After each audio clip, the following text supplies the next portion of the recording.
Mari kita berdoa. Segala puji syukur kami panjatkan kepadamu ya Tuhan. Atas berkat-Mu pada hari ini, Kau telah membangunkan kami di pagi hari yang cerah ini dalam keadaan sehat.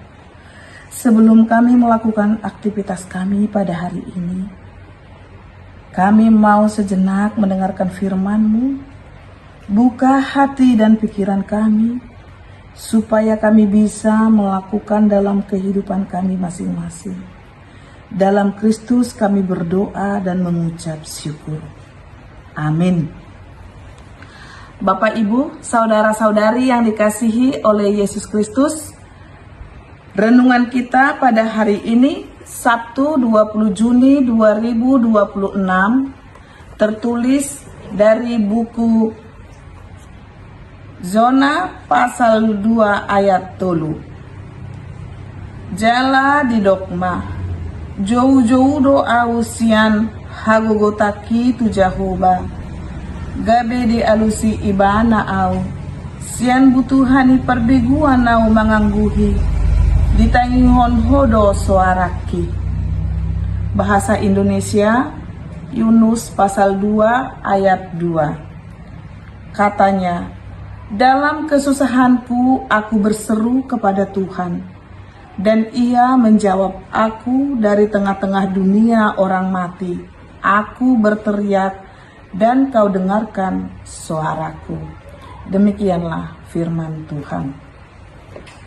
Bapak, Ibu, saudara-saudari yang dikasihi oleh Yesus Kristus, setiap manusia pasti pernah mengalami masa-masa sulit dalam hidupnya. Ada kalanya kita merasa terjebak dalam situasi yang begitu gelap dan begitu sesak, dan seolah-olah tidak ada jalan keluar. Situasi inilah yang dialami oleh Nabi Yunus. Akibat ketidaktaatannya melarikan diri dari perintah Tuhan, ia harus mengalami konsekuensi berat. Terlempar ke laut hingga tenggelam, dan akhirnya berada di dalam perut ikan besar selama 3 hari 3 malam.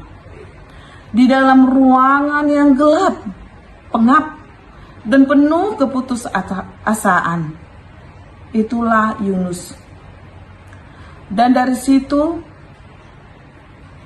Yunus menaikkan doa yang dicatat dalam Yunus ini mengajarkan 3 kebenaran penting saat kita berada di titik terendah. Yang pertama, jangan biarkan gengsi menghalangi kita untuk berseru kepada Tuhan. Yunus mengakui dalam kesusahan, aku berseru kepada Tuhan. Sebelum berada di perut ikan, Yunus adalah seorang yang keras kepala. Ia mencoba berlari dan bersembunyi dari hadirat Tuhan. Namun ketika badai menghantam dan ia berada di ujung maut, Yunus menanggalkan semua ego dan kesombongannya. Seringkali saat menghadapi masalah atau akibat dari kesalahan kita sendiri, kita terlalu sombong atau merasa terlalu bersalah untuk datang kepada Tuhan. Titik terendah dirancang bukan untuk menghancurkan kita, melainkan untuk meremukkan keangkuhan kita agar kita kembali mengandalkannya. Yang kedua, tidak ada tempat yang terlalu gelap bagi kuasa doa. Yunus menggambarkan kondisinya dengan kalimat, dari tengah-tengah dunia orang mati, aku berteriak. Dalam bahasa aslinya, kata yang digunakan adalah tempat penantian orang mati.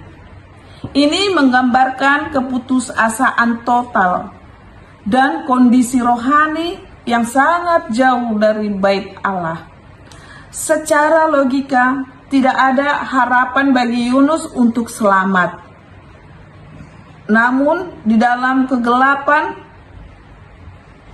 Yunus pun menyadari kesalahannya dan dia pun berdoa untuk menyampaikan permohonannya kepada Tuhan.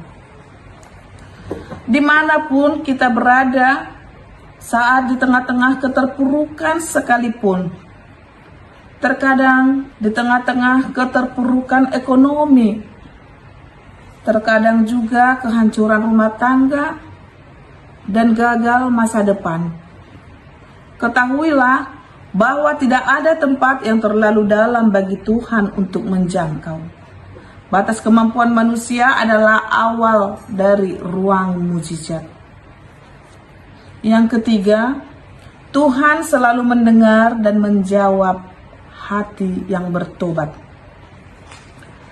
Bagian akhir dari ayat ini adalah tentang iman Yunus, dan ia menjawab, "Aku." Dan kau pendengarkan suaraku. Tuhan tidak mengabaikan Yunus, meskipun Yunus masuk ke dalam situasi tersebut karena kesalahannya sendiri. Ketika Yunus berbalik dengan hati yang hancur dan mengakui bahwa keselamatan adalah dari Tuhan, Tuhan pun bertindak, memerintahkan ikan itu memuntahkan Yunus dari dalam perutnya. Di dalam Yunus pasal 2 ayat 9 dikatakan, Tuhan segera bertindak dan memerintahkan ikan itu memuntahkannya ke darat. Jadi kasih karunia Allah selalu lebih besar dari kegagalan kita. Saat kita berseru dengan penyesalan yang sungguh-sungguh, Dia bukan hanya mendengar, melainkan juga menyediakan jalan kelepasan dan pemulihan hidup. Jadi Bapak, Ibu, dan saudara-saudari yang terkasih dalam Yesus Kristus, kisah Yunus di dalam perut ikan membuktikan bahwa doa adalah jangkar pengharapan yang paling kuat di tengah badai kehidupan. Tuhan tidak pernah kehilangan pendaratan untuk menyelamatkan umat-Nya.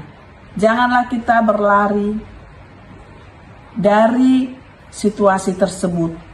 Mari lipat tangan, rendahkan hati, dan berserulah kepadanya.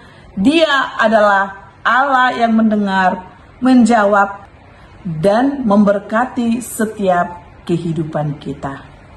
Amin.